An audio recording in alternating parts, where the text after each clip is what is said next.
호의 3. 호의를 가지고 있는 사람과 함께하고 머물러야 합니다. 호의를 가지고 있는 사람은 나의 필요를 채워주기 원하고 공급하기 원하며 그것을 기쁨으로 생각하고 있는 소중한 사람입니다. 이러한 호의를 가진 사람의 도움으로 내가 개발되고 성장해야 하는 것입니다. 나오미는 룻의 시어머니였습니다. 나오미는 베들레헴에서 살다가 흉년이 들어 모압 지방에 가서 살게 되었습니다. 나오미는 모압 땅으로 이사 가서 남편과 두 아들과 사별했습니다. 고향으로 돌아올 때 두 며느리 중 맏며느리 오르바는 모압의 친정으로 돌아갔지만 작은 며느리 룻은 한사코 시어머니인 나오미를 떠나지 않았습니다. 룻이 시어머니에게 이렇게 말합니다. 룻기 1장 16절에서 17절. 그러자 룻이 대답하였다. 나더러 어머님 곁을 떠나라거나 어머님을 뒤따르지 말고 돌아가라고는 강요하지 마십시오. 어머님이 가시는 곳에 나도 가고 어머님이 머무시는 곳에 나도 머물겠습니다. 어머님의 결례가 내 결례이고 어머님의 하나님이 내 하나님입니다. 어머님이 숨을 거두시는 곳에서 나도 죽고 그곳에서 나도 묻히겠습니다.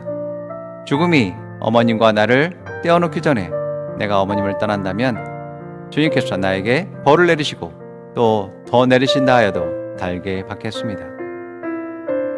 룻은 모압 이방 여인이었지만 대단한 충성과 의리를 가지고 있었습니다.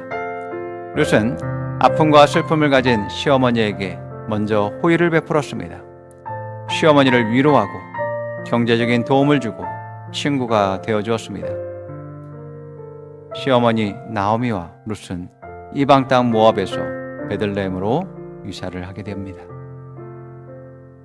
룻이 시어머니를 공양하기 위해서 밭에 나가겠다고 말합니다. 룻기 2장 2절에서 18절. 룻기 2장 2절에서 18절. 어느 날 모압 여인 룻이 나오미에게 말하였다. 밭에 나가 볼까 합니다. 혹시 나에게 잘 대해주는 사람을 만나면 그를 따라다니면서 떨어진 이삭을 줄까 합니다. 나오미가 룻에게 대답하였다. 그래, 나가보아라. 그리하여 룻은 밭으로 나가서 곡식 거두는 일꾼들을 따라다니며 이삭을 주었다. 그가 간 곳은 우연히도 엘리멜렉과 지방간인 보아스의 밭이었다. 그때 마침 보아스가 베들레헴 성읍에서 왔다. 그는 주님께서 자네들과 함께 하시기를 비내 하면서 곡식을 거두고 있는 일꾼들을 격려하였다. 그들도 보아스에게 주님께서 주인 어른께 복을 베푸시기를 바랍니다 하고 인사하였다. 보아스가 일꾼들을 감독하는 젊은이에게 물었다. 저 젊은 여인은 네 집 아낙인가? 일꾼들을 감독하는 젊은이가 대답하였다. 저 젊은 여인은 나오미와 함께 모압 지방에서 돌아온 모압 사람입니다. 일꾼들의 뒤를 따라다니면서 곡식단 사이에서 떨어진 이삭을 줍도록 허락해달라고 하더니 아침부터 와서 지금까지 저렇게 서 있습니다. 아까 여기 밭집에서 잠깐 쉬었을 뿐입니다. 보아스가 룻에게 말하였다. 여보시오, 세덱. 내가 하는 말을 잘 들으시오. 이삭을 주려고 다른 밭으로 가지 마시오. 여기를 떠나지 말고 우리 밭에서 일하는 여자들을 바짝 따라다니도록 하시오. 우리 일꾼들이 곡식을 거두는 밭에서 눈길을 돌리지 말고 여자들의 뒤를 따라다니면서 이삭을 줍도록 하시오. 젊은 남자 일꾼들에게는 덱을 건드리지 말라고 단단히 일러두겠소. 목이 마르거든 주저하지 말고 물단지에 가서 젊은 남자 일꾼들이 길어다가 둔 물을 마시도록 하시오. 그러자 룻은 엎드려 이마를 땅에 대고 절하면서 보아스에게 말하였다.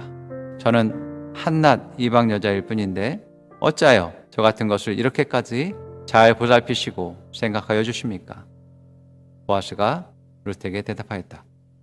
남편을 잃은 뒤에 덱이 시어머니에게 어떻게 하였는지를 자세히 들어서 다 알고 있어. 덱은 친정 아버지와 어머니를 떠나고 태어난 땅을 떠나서 엊그제까만 해도 알지 못하던 다른 백성에게로 오지 않았소.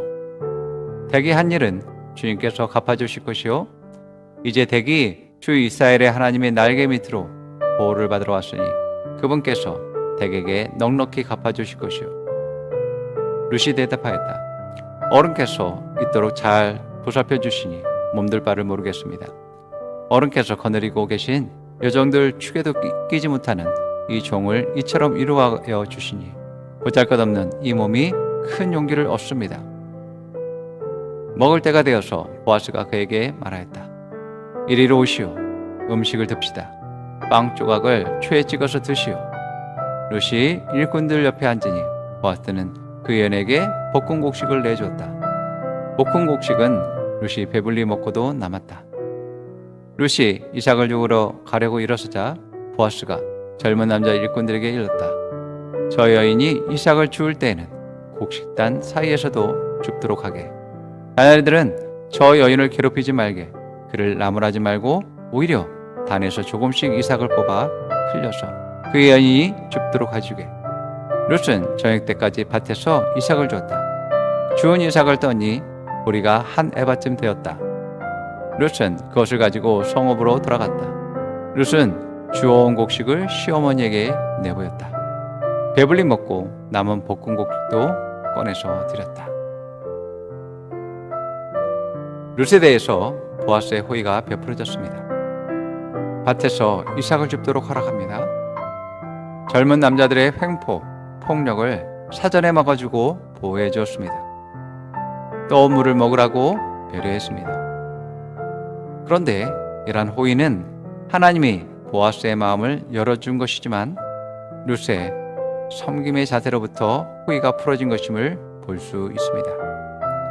11절에서 12절을 보면 이렇게 말합니다. 보아스가 룻에게 대답하였다. 남편을 잃은 뒤에 댁이 시어머니에게 어떻게 하였는지를 자세히 들어서 다 알고 있어. 댁은 친정아버지와 어머니를 떠나고 태어난 땅을 떠나서 엊그제그만 해도 알지 못하던 다른 백성에게로 오지 않았소. 댁의 한 일은 주님께서 갚아주실 것이요. 이제 댁이 주 이스라엘의 하나님의 날개 밑으로 보호를 받으러 왔으니 그분께서 댁에게 넉넉히 갚아주실 것이요. 룻의 헌신과 섬김, 충성스러움에 보아스는 감동했던 것입니다. 그리고 룻을 축복했습니다. 이것을 보면 호의를 받기 원한다면 먼저 호의에 베풀라는 것이 맞다라는 것을 볼 수 있습니다. 시어머니에 대한 사랑, 호의가 보아스로부터 받게 된 것입니다. 시어머니 나오미는 하나님과 사람의 호의에 대한 지혜를 갖고 있었습니다. 그 지혜로 룻에게 어떻게 행동해야 할지에 대해서 지도하게 되어집니다. 룻기 2장 19절에서 23절. 시어머니가 그에게 물었다. 오늘 어디서 이삭을 주었느냐? 어디서 일을 하였느냐? 너를 이처럼 생각하여 준 사람에게 하나님이 복을 베푸시기를 바란다. 그러자 룻은 시어머니에게 자기가 누구네 밭에서 일하였는지를 말하였다. 오늘 내가 가서 일한 밭의 주인 이름은 보아스라고 합니다. 나오미가 며느리에게 말하였다. 그는 틀림없이 주님께 복받을 사람입니다. 그 사람은 먼저 세상을 뜬 우리 식구들에게도 자비를 베풀더니 살아있는 우리에게도 한결같이 자비를 베푸는구나. 나오미가 그에게 말을 계속하였다. 그 사람은 우리와 가까운 사이다. 그는 지방간으로서 우리를 맡아야 할 사람이다. 모압 여인 룻이 말하였다. 그뿐이 아닙니다. 그가 데리고 있는 젊은 남자 일꾼들이 곡식 거두기를 다 끝날 때까지 그들을 바싹 따라다니라고 하였습니다. 나오미가 며느리 룻에게 일렀다. 얘야, 그가 데리고 있는 젊은 여자들과 함께 다니는 것이 좋겠구나. 젊은 남자 일꾼에게 시달림을 받다가 다른 밭으로 가지 않아도 되니 말이다. 그리하여 룻은 보리 거두기뿐만 아니라 밀 거두기가 끝날 때까지도 보아스 집안의 젊은 여자들을 바싹 따라다니면서 이삭을 주었다. 그러면서 룻은 시어머니를 모시고 살았다.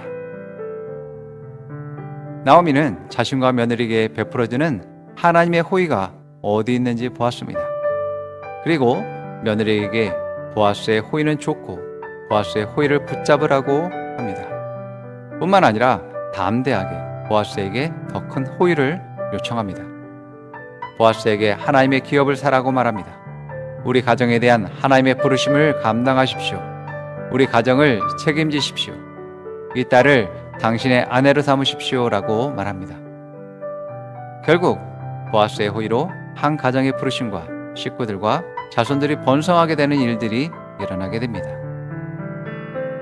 호의가 있는 곳에 머물러야 계속해서 성장하고 발전합니다.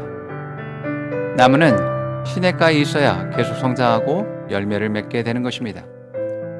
주님도 호의가 있는 곳에 호의가 있을 때까지 머물라고 말씀하십니다. 마태복음 10장 5절에서 13절. 예수께서 이들 12를 내보내실 때 그들에게 이렇게 명하셨다. 이방 사람들의 길로도 가지 말고 또 사마리아 사람의 고을에도 들어가지 말아라. 오히려 길을 잃은 양떼인 이스라엘 백성에게로 가거라. 다니면서 하늘나라가 가까이 왔다고 선포하여라. 앓는 사람을 고쳐주며 죽은 사람을 살리며 나병 환자를 깨끗하게 하며 귀신을 쫓아내어라. 거저받았으니 거저주어라. 전대에 금화와 은화도 동전도 넣어 가지고 다니지 말아라. 여행용 자루도 속옷 2벌도 신도 지팡이도 지니지 말아라. 일꾼이 자기 먹는 것을 얻는 것은 마땅하다. 아무 고을이나 아무 마을에 들어가든지 거기서 마땅한 사람을 찾아내서 그곳에 떠날 때까지 거기에 머물러 있어라. 너희가 그 집에 들어갈 때에 평화를 빈다고 인사하여라. 그래서 그 집이 평화를 누리게 알맞으면 너희가 비는 평화가 그 집에 있게 하고 알맞지 않으면 그 평화가 너에게 되돌아오게 하여라. 제자들은 사람들에게 복음을 전하고 병자를 고치고 귀신을 쫓았으며 영적 호의를 베풀었습니다. 그러자 사람들은 자신의 집으로 제자들을 영접합니다. 이들에게 먹을 것, 입을 것, 필요한 것을 공급합니다. 제자들은 그 집으로부터 복음을 전하는 전초기지로 삼았습니다. 구약의 엘리야와 엘리사도 흉년의 시기에 사르밧 과부와 스냅 여인 집에 머물면서 돌봄을 받았습니다. 엘리야와 엘리사는 그 가정을 축복하고 하나님의 호의가 풀어지도록 기도했습니다. 그 가정들은 흉년과 상관없이 잘 지낼 수 있었습니다. 호의가 어디서부터 오는지 발견하십시오. 호의가 베풀어지는 곳에 머무십시오. 나에게 호감과 호의를 베푸는 사람에게 겸손하십시오. 그리고 나도 호의를 베풀어야 합니다. 그러면 호의는 증가되고 배가 되어 넘치게 될 것입니다. 따라 고백하세요. 나는 하나님의 호의가 있습니다. 나는 사람들의 호의가 있습니다. 나는 사람들을 사랑하고 섬깁니다. 나의 믿음은 날마다 성장합니다. 나는 기름 부음을 받은 자와 협력하여 선을 이룹니다. 나는 재능과 은사와 호의와 기름 부음이 있습니다. 나는 돈과 정보를 다룰 수 있는 능력이 있습니다. 나는 지혜와 능력과 기회가 있습니다.